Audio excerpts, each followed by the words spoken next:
with Britney is if she's mentally unstable so much that she can't do music, there are some other things I think she really could do that's very obvious. Like she could get a deal with a hair extension company or a bathing suit company, because she's always in a bathing suit, or like she always has her, her very suitable brown pump, maybe some shoes.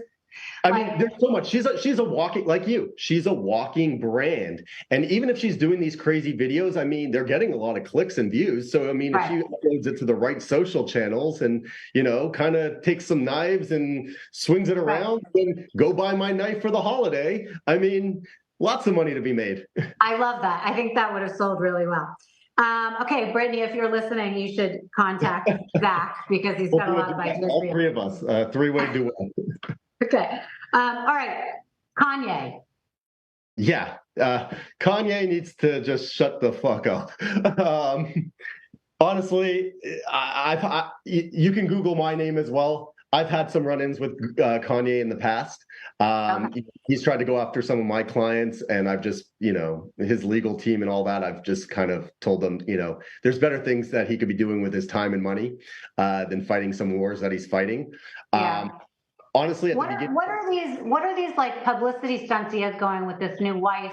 Where that's what I said. I don't know what's reality, what's not. And at the beginning, when he was doing all this stuff with Kardashian and everything before, I was like, okay, this is just Kanye.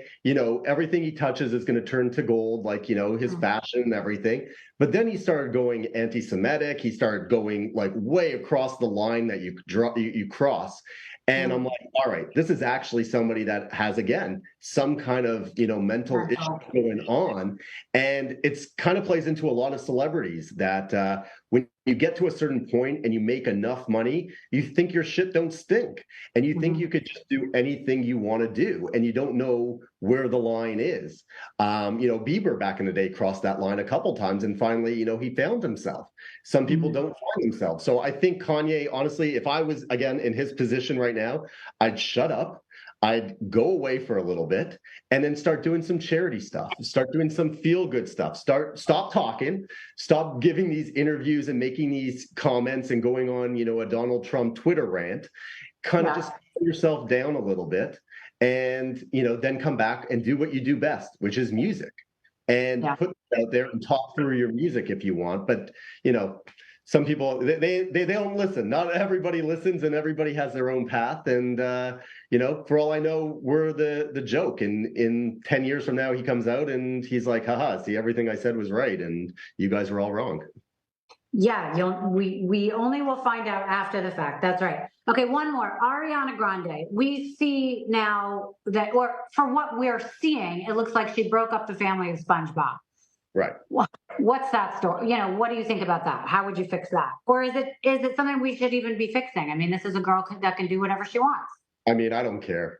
Do you care? I don't care either. No, at the end of the day, I mean, she can marry, date whoever she wants. I think, her history shows she goes from, she goes in and out of relationships very quick.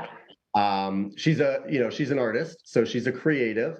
And I mean, did she break up? It takes two to tango, no matter what. Totally. Oh, no, I'm not just blaming her. Clearly, it would take two to tango.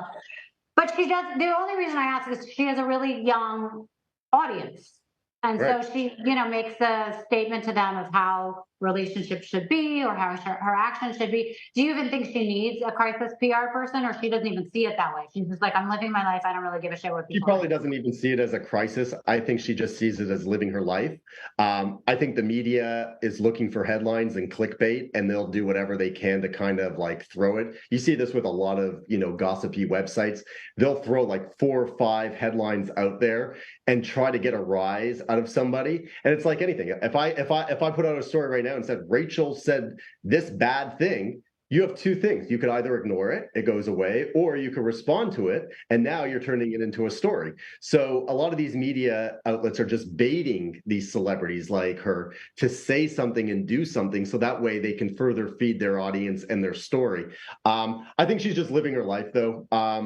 at this point, just stay out of the public eye, don't make comments, do what you're doing, and people will concentrate on your next project. But again, she might be trying to break away from her young audience. She might be trying to do a Miley Cyrus and being like, I don't want to be a Disney cookie cutter anymore. I want to be, I go through relationships, I cheat, I do this, that. Like, who knows?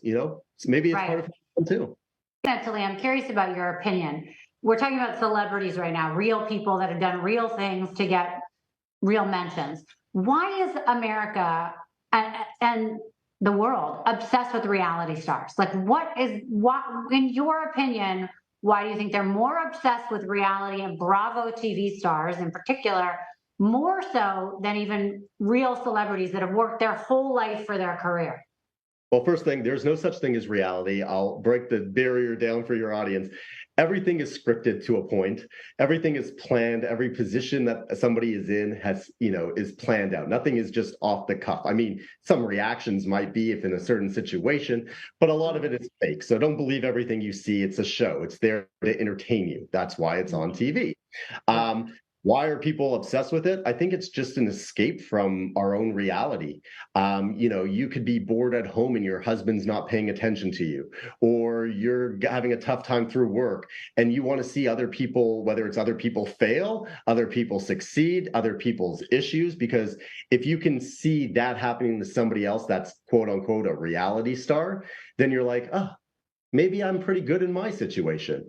Or it's something also to just talk about with your friends. Maybe you've run out of things to talk about and it's like the gossip, why has The Bachelor been on air for all these years?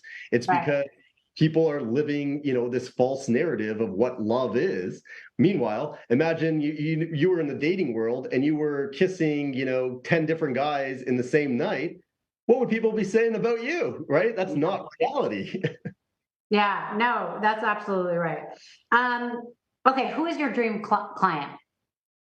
Dream client. Well, these days, I love working with entrepreneurs. We work with a lot of companies that have come off of Shark Tank and other shows. I love working with people that have a passion for what they're doing. That's actually what I was going to ask you. Do you prefer, because I think it really is commendable to find someone that has potential and say, I can make you into something. I can work with what you have, and you already are something, but I want everyone to know about it. I can do that, as opposed to someone like George Clooney, who it's like, if he was your client, okay, so he can get himself in anything to get him in Vanity Fair and an exclusive cover of Vanity Fair. Big deal, right? And it goes back to what you said before. Once they're big enough, they have the media coming to you. And at that point, it's more maintenance and making sure everything is still moving along. But yeah, my passion is taking somebody like I took a client before who, he's a US war veteran. He literally got blown up in Afghanistan. And he came back, he started a company, and we took him from making $1 million to $100 million through PR, media, partnerships and all this.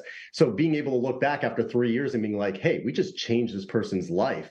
This person just grew. And watching that happen is, that's where my fire, that's where my passion, and those are the people I like working with.